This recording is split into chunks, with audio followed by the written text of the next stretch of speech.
Superman is back in a new film directed by James Gunn with music by John Murphy, and I can't remember the other people that are involved. Quite a few that will come back to it as we speak, I imagine. We've both seen it. It came out on Thursday last week. It is now Monday of this week, the week commencing the 14th of the 7th, the year of our Lord 2025. Duncan just saw it this afternoon. I saw it Saturday night. We have not interestingly talked at all to each other personally what we think, which I'm really interested to see where this goes. So that's it. Yes, we're reviewing James Gunn's Superman starring Karen Sweat and what's her name. And stay for after this and watch it. Verde Broadcasting.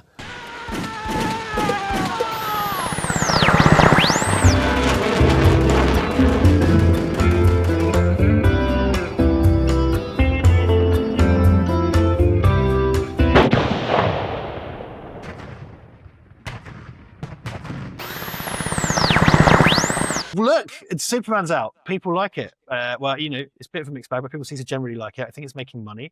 It's getting a lot of press. Everybody on YouTube's releasing Superman stuff to tie into it. So I've been watching Mr. Sunday Movies, Superman things, because I love those guys, and other Superman-related stuff. You and I are... But we're both Superman fans. I think that's fair. Like, as in the character, or as in the character. Yeah. So we've both watched lots of animated Superman. We've read comics. Like, we're not like the hugest fans in the world because the Superman mythos and fandom is very vast. So to say that, well, I'm a Superman fan is kind of loaded because there's a lot of Superman stuff. But the DCAU, I think, is you and I. I think we, you know, Superman animated series, Batman animated series, Justice League Unlimited. That's where we connect, I think, a lot on our Superman tastes. I'm a big fan of All-Star Superman, the Grant Morrison comic, which I mention all the time. So you know, I did like Smallville back in the day. I enjoyed that. I didn't finish it. I didn't get into it. I watched a lot of it, but I didn't finish it. But I liked it, and I liked Lois and Clark's New Adventures of Superman. I'd watch that after my paper round in the 90s on Saturday mornings, because I think they repeated it Saturday mornings or something. Yeah, that tracks. Not really interesting. So what did you think, Duncan? And I don't know. I honestly haven't a freaking clue what you think. What did you think about James Gunn's Superman 2025?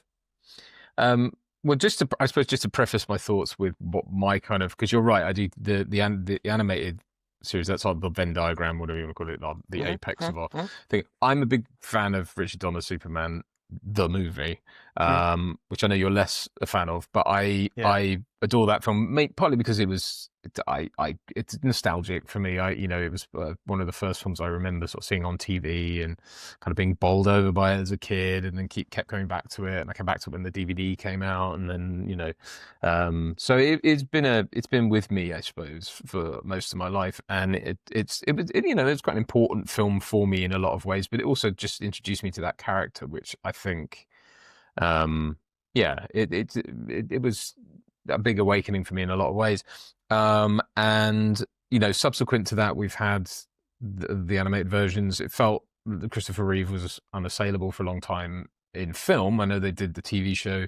Then, of course, Superman Returns came along in 2006, and it was a mixed bag. I think kind of like the people were hyped for it, and I think that hype probably gave it a bit more momentum than it perhaps deserved, because it's a film where not a lot happens. It came off the back of a successful Batman reboot as well. So people were like, oh, this is that for Batman, for Superman, and which it wasn't. Yeah. No, it's not that, but nor is it that. I love using that. That's so good. But and then and then of course you had the Henry Cavillness and all that stuff, which you and I are sort of on record of that again is a whole. We were very active in the discourse around that. So time. and I kind of was supportive of Man of Steel when it came out, and then over time I've gotten it's sort of aged poorly for me, and I'm now at a point where I don't hate it, but I don't really care to watch it. And like Batman vs Superman's just a mess. Justice League, well, that's that's a total disaster. So I saw the Snyder Cut, and in a sort of open matte format, and I was like, I'm not watching this in black and white. That's It ridiculous. was only 17 hours long, Duncan. I know, and it was like, this is god awful. Like, I'm sorry, like this is no more of a, it just was pants. Oh, well, careful what you wish for. The idea is the secret kind of mega cut that exists. Yeah. Anyway, so that brings us up to fate, and obviously we went and saw. So it should give you an idea of what I like from a Superman film. I didn't. Yeah. Anyway, and my bearing in mind it's still fairly fresh in my head and stuff like that. I loved it. I had a great time. I thought it was so much fun. I was worried. No, I thought it was. I was a bit worried because I wasn't as much a fan of. I like Guardians of the Galaxy generally, and I didn't mind the Suicide Squad, but it wasn't really my favorite thing because I felt it got. And there are the issues I have with the Suicide Squad. I also have with this in a way, but they're way toned down. There is that James Gunn like have to put humor in everything thing at times, which gets a bit. But generally speaking, I had a lot of fun with it. I thought it was, and I was going like, this is, with this stuff we'll get into in the spoilers. Obviously, we'll get into all of the nitty gritty stuff when we do our spoiler discussion. But I think this is what it needed, and I think it's one of those like, look, if you're going to sit and bitch and moan about procedural elements like we don't see his backstory or we don't, then I just think you don't get it and you won't get it. So it's not for you. Go watch whatever, again. But this is not that. This is trying to do something different. I wish to God people, because everyone complains about something being the same and then they complain about it being different. And so or they don't watch it. That's the other thing. But for me, it just nailed a version of Superman that I wanted to see in a lot of ways. Corin Sweat, I think, is excellent. Brosnahan, everyone I thought was great in it. I was worried about certain things. Again, we'll get into the story because you need to give your thoughts and everything. But I had a really good time with it. It was fun. I'm delighted. Yeah, because I wasn't sure that you would. Okay. I thought it was good. I didn't think it was amazing. I didn't think it was incredible. I thought it was good. I found it quite messy. I think it's a bit messy. It's a bit busy. It could have been a bit more focused. I think visually there's a kind of thing where it seems like wherever you are at any given time, there's like 1,000 extras. Like, and it's not actually true because there's bits in kind of Lois's apartment and stuff like that. But it's just visually very busy. I think it's narratively very busy. And I found that a bit of a distraction sometimes. It's kind of felt a bit messy. However, I've always said I'm sick to death of grounded versions of Superman. It's about a flying immortal alien, essentially. Like, there's no point. Don't give me Superman 9/11, which we very much had in Man of Steel. Like, give me wacky, super aged, crazy, silver aged craziness, kaiju, crypto, all of that, and that's what it is. And the version of Superman in it was perfect for me. Like, I was worried about in that trailer they showed him being sort of petulant about interfering in international affairs, whereas in actual fact, that's quite astutely addressing. Yeah, it's part of his arc, but it's also showing how a simplistic morality doesn't apply to a complex situation. Right. And part of his arc is that he has a kind of simplistic morality, which doesn't mean he has to learn to break someone's neck or whatever. Well, when you contrast the ending of this, again, I won't say what it is, but to the ending of Man of Steel, where he breaks someone's neck and throws a satellite at someone. Yes, it's like yeah. This is much more wholesome, but not in a sort of, he's a corny character, and I think the world around him can be a bit cornball at times. But there's so many like great little in jokes and things. They really go to pains to address that as well. Yeah, like he is the kind of not kind of naive, but very trusting and very wholesome and very sweet and very kind, which is what Superman should be.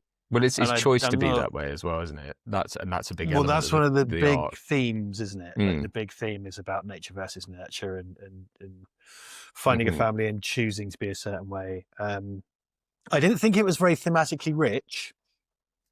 There was a lot of exciting superhero action, needle drops and funny quips, but it wasn't very thematically rich, which is fine. I found it a bit perhaps anemic in that sense.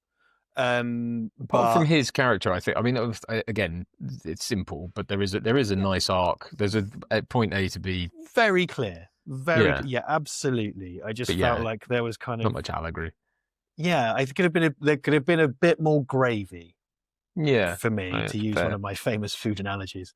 Could have been a thicker gravy. At least he didn't, spoilers, do a crucifix pose at any point, Oh, for which the is love of nice. Christ. And all the rest of that overblown histrionic A-level film studies, RE, emo, teenager horseshit. Like, it's just Well, what they it confuse is. him for being Christ, right? And it's like, he's Moses, though, if you... Just fucking... Oh, yeah, fucking whatever. I mean, um, all right. You know, yeah, no. I thought fine. I thought it was really good, and I had a great. I went and saw it with my girlfriend. Like, it was a lovely date night movie. It's got a bit of romance. It's got a bit of fun. It's kind of silly. It's surprisingly sweary. But then it was a 12A, which I was a bit like, oh, when that came up at the start. So it's James Gunn, so it's going to be, it's a little bit sweary, a little bit dirty. I didn't notice any F-bombs. No, I was waiting for but one. Just S-bombs, yeah. Plenty of S-bombs. Yeah, S-bombs. Which I'm like, does that really need to... Okay. And without spoilers, there was one moment that I thought was a touch dark, even. I was like, that's a bit dark for what we're getting, but fine. But yeah, I mean, as a blockbuster popcorn movie, I'd probably... Because the character, I'm not the hugest fan of the Christopher Reeve movies. I love him in them. I think his characterization is perfect.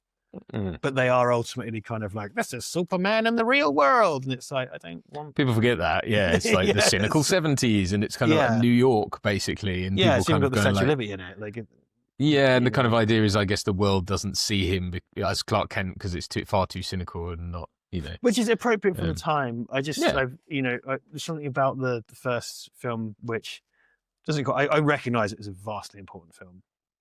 But it never quite tickled my pickle, as you know. And this one, I just think this version of Superman was so perfect. And I just thought, and this is, again, the conversation I had with my girlfriend was like, she's seen the Christopher Reeve one, she's seen the Man of Steel version. And she was kind of like, I was like, oh, you talk about the new Superman. She's like, is it going to be happy though? Is it going to be nice? And, I was like, yeah, I think so. Looks like, I reckon. And she's like, everything they released in trailers and clips and stuff, it makes him seem really aggressive. And it's like, actually, I think they were trying to court the kind of Snyder Bros to some degree. Like, because they really, it's weird. I didn't like how in that trailer we watched they lent into him being petulant. Yeah. Because then it was like, oh, I don't know if he's going to be like that. And that's not good. I quite like, it's quite funny. Very early on, it's a mild, look, it's good. We liked it. Can we talk about what's actually in it now? Let's, because how long have we go? This is what, so we can call this our non-spoiler review. We'll kill it here, and we'll come back to you very soon with some spoilers, because we're going to do a spoiler chat. We'll keep going now, but we'll cut this into two halves. I just don't know what more to say, because it was mean, good. We had a good time. Do you know? Okay, fine. Look, let's talk about it. Fine. John Murphy's music I really like. It's a repurposed John Williams theme. Right, so this is all. I'm keeping this non-spoiler. We can keep this video going. Yeah, my only issue with that though is it's like, because there is other iconography in it from the Reeve films, like the titles and things like that, and I'm like, and which we'll have to talk about in spoilers, but there are references to those films scattered throughout, and it's like, stop telling me that. It's like Superman Returns. What are you? Stop telling, this is enough of its own thing that a few bits of it I'm fine with. I mean, it doesn't ruin it for me. I was just a bit like that. It's hard because you go like, that theme is so synonymous with the character. Well, here's the thing. I mean, I know that I personally, I think I said this before. I think we'll just have to accept that Superman's theme now. Yeah. Let's just I get that. So I'm trying to read. I like the Hans Zimmer one for what it's worth. Actually, I really I did. Yeah. But we just have to accept that Superman theme. And it does the kind of guitar version of it to differentiate it, to modernize it. And I get it. So it's a bit fine. The rest of the actual music, I actually quite liked. The score, I actually quite liked. I like John Murphy anyway, but I kind of liked. I do find that James Gunn has gone into this thing where he does like one-ers in ultra wides. And then does that into the fights, where he does that kind of rubber banding thing where it's kind of like, which is fine. It's his style. I found the lighting for me very often was quite flat. And I think it's shot in digital IMAX. I need to check this, but it appeared to have like a 16:9 presentation where I watched it. No, I was going to say that as well. I was like, hang on, the curtains haven't gone away. Yes. It's like, I was just like, what? Yeah. Because I guess from what I understand, it was shot digital IMAX, and there's probably a IMAX version to be watched, which sure therefore is kind of, there's probably some fucking massive open gate version. I don't know. It's mostly digital anyway, so there. But yeah, it was in like a 16:9 presentation. The lighting was very flat, and even though it's thousands of extras and all this stuff, sometimes a bit like. This is a bit like TV, though, isn't it? Sometimes it's a bit televisual and a bit kind of I have flat. stuff to say about that. Definitely, yeah. I wouldn't say it's it's not a looker as a movie. I didn't think it was like. Don't get me wrong; it's got lots of great VFX and costumes and sets. But in terms of its art direction wise, I think it's good looking. Yes, yeah. But I mean, yes. But this is my DOP fucking brain. Like from like a lighting I get you, perspective, I found it quite plain to look at. Well, I'll put it this way. I think it's clever with it, but it's clearly been shot in the same way that they shot every other DC EU film, which is to say largely on green screen. And because there's for a Superman film, there's actually not that many locations. It takes place in very few locations. It seems very sort of set bound and very kind of there's not much variety to where it takes place, and that's okay because I don't think it matters too much. But it does seem to be that they've shot it very much, and it's good. Don't get me wrong. I don't mean to damn it with that sort of. It's not like Justice League. It's a very lavish film, and it's done with purpose, whereas something like Justice League was kind of like shot like that so you could take a character out or put another one in or change where they are. I don't think that's the intention here, but I think it's just that it does show as being, it still has that kind of we mostly did this in a computer thing, which is fine. And the nature of what's being done, because like I said, I asked for crazy Silver Age madness and I got it, and that requires that you do that. But I was sat there watching it going like, yeah, this is a bit flat looking. The lighting's not terribly interesting. Like some of the lensing is not terribly interesting. Well, I noticed that because from the the bit just with them in the apartment doing the interview, which is in the trailer, I noticed some editorial changes. They chose different shots. Like they chose a 2-shot at one point, whereas in the trailer it was singles, and I was like, okay. I mean, but so obviously it's been done, 2-shot, reverse shot, blah, blah, blah. Like it's as you would any dialogue, which is fine. I mean, do you know what? I think the script, it's like the script at times sort of just suffers a bit. I think it's not strong in places, but in other places, I think the main characters are well written. I just think the procedural elements are a bit. Sure. It has a great deal of heart, doesn't it? I think it's got. It has a great deal of heart. I think it commits the sin of trying to load exposition in a room full of people who should already know what they're doing. And they're you lot have been working on this tech or whatever for however long, and you're all supposed to be experts, and yet you're there telling each other what it all means. There was one bit quite early doors where someone essentially goes, "Lex Luthor, I have to press the button to do the thing that will activate the thing to make the thing happen." And it was like, and I think I internally went, ugh. Like it was so like, for James Gunn, someone who's known for kind of his snappy dialogue and stuff, it's a bit like, fucking hell, mate. Was that a studio note or was that, you never know, because it's like, it could be like, they don't trust them to just drop us, because obviously, I think people know this, you kind of just dropped into it. There's no like, there's a bit of text on screen and then it's like, you're into it. And I think we can, just to say, I just want to address this in non-spoiler land, because I think we all know, it was the same when they brought along Tom Holland's Spider-Man, right? That point in, when you've had 3 Spider-Men as they've had, and we're now on our 3rd Superman on the big screen. It's our 3rd Superman? No, 4th Superman. 4th, I guess. So you've got Reeve, Routh, Cavill, and now Corin Sweat. Yes, fucking George Reeves. But we don't need the origin story. We all fucking know it. Everybody knows it. Like, so coming in halfway through is fine, because you're gonna. I don't want to waste my time watching another. We know it. We don't need it. It didn't hurt Tom Holland's Spider-Man. We fucking know it, right? We don't need it for this Superman. It's fine. I think Now, I will address, I do think it's a little bit messy narratively, and some of that is to the fact we're coming halfway through, and I think there's a balance in there somewhere. But yeah, so people complain about, we don't see his origin story, right? It's like, dude, they just wrapped up a fucking another TV show. Like, you know, there was a Krypton prequel on the Sci-Fi Channel that no one watched. Like, there's been 4 different actors, there's been TV shows, there's been Smallville, blah, blah, blah, blah, blah, blah, blah. So unnecessary at this point. And in a way, this is his origin. Actually, this version of the character, like the yes, where was he born thing is hand waved, but it's not. That's not what it's about. It's you know, and it isn't about him becoming Superman. He's already Superman, but it's his raison d'être changes by the. And so in a way, you could say he has to this mature, is a sort of origin. Yeah, that's kind of he has to kind of find his place, and he's not just kind of handed, I'm the only superhuman in the world. Like, he's one of many and stuff, which kind of means he's kind of lost in the noise of people that already exist and have different, let's say, ethical approaches to the same quandaries, to phrase it pretentiously. But yeah, so that, I mean, that if I were to, and I think it's nicely paced, and I think it's funny and fun. And I particularly liked Mr. Terrific, a character I like very little about, but that character and that performance was lovely. It's a lovely kind of slightly dry, like cool Mr. Data type thing. I was into that, and I love Nathan Fillion and Guy. You know, Guy Gardner's always been a prick with the bowl cut, and Nathan Fillion's version of Guy Gardner I thought was really great. He's a prick with a bowl cut. He's very Nathan Fillion though. It's not that's what he does, though, isn't it? It's what it's just like, particularly with James Gunn, that's what he does. Yeah. So I'm kind of like, you can't ever hate Nathan Fillion. I just don't think that's possible. So he's a lovable motherfucker, that guy.